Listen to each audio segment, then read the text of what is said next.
Good morning guys! Teacher A here and welcome to Gurong Pinoy sa Amerika.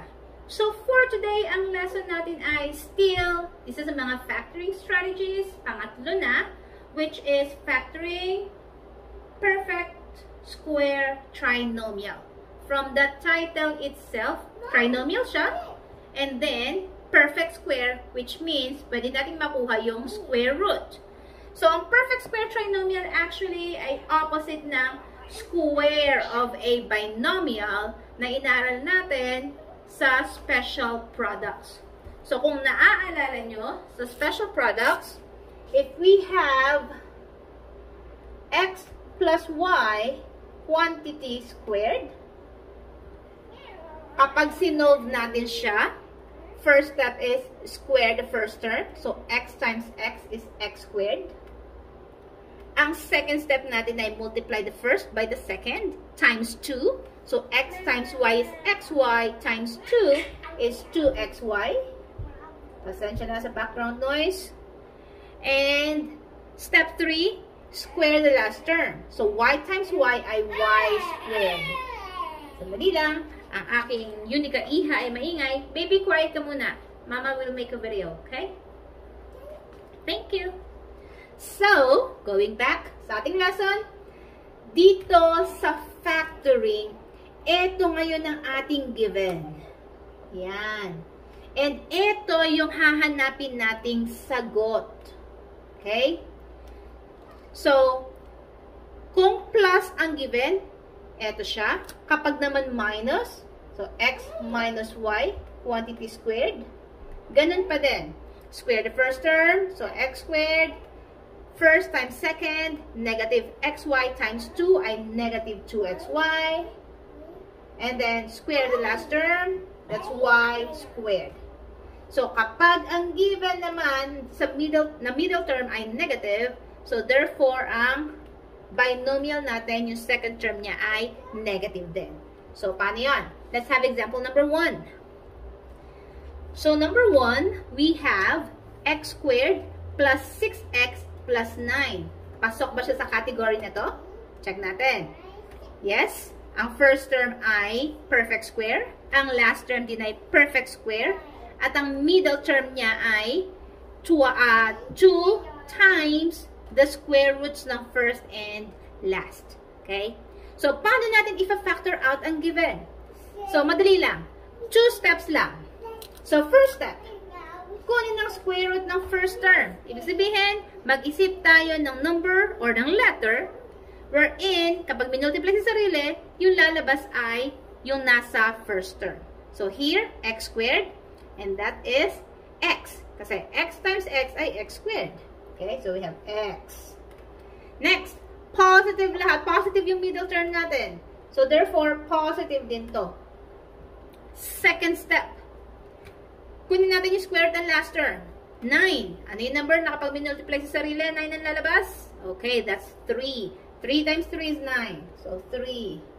And then, lagyan natin ang quantity squared. Bakit?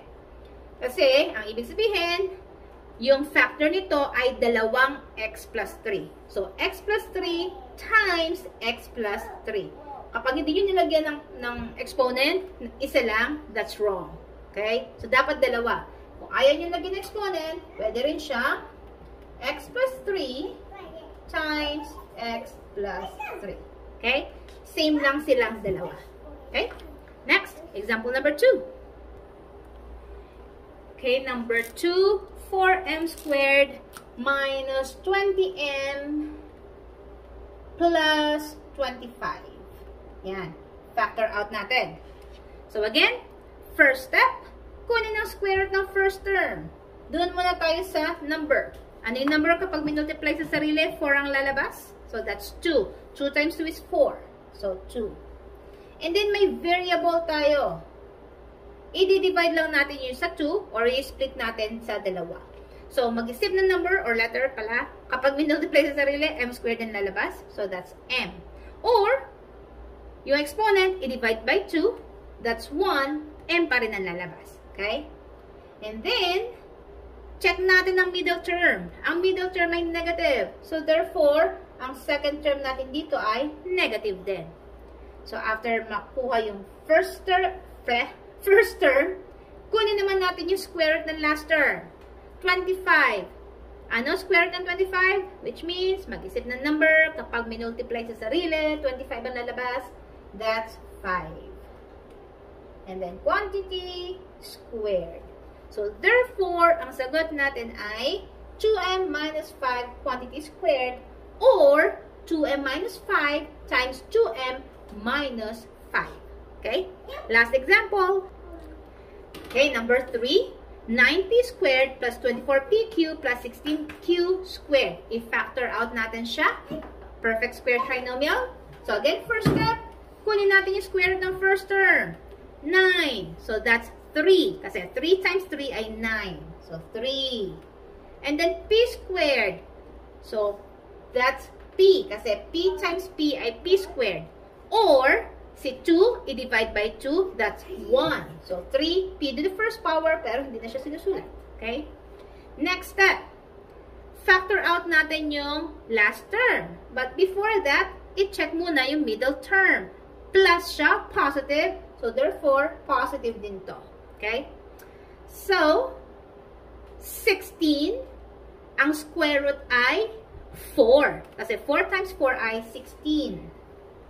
And then, yung variable na q, dalawa siya, split natin into 2. So, that's q. Then, parenthesis or quantity squared. So, therefore, ang ating factor ay 3p plus 4q quantity squared or 3p plus 4q times 3p plus 4q. So, ganun lang siya kasimple. If natuto kayo sa ating lesson for today, kindly give me a like para share to the YouTube sa iba. And please, if you are not yet a member of our community, I am requesting you to please subscribe para updated kayo sa ating mga tutorial videos. So, kung meron kayong request, just send me a copy of your module or just comment it down below, okay? That's it for today. See you in my next video. Paalam!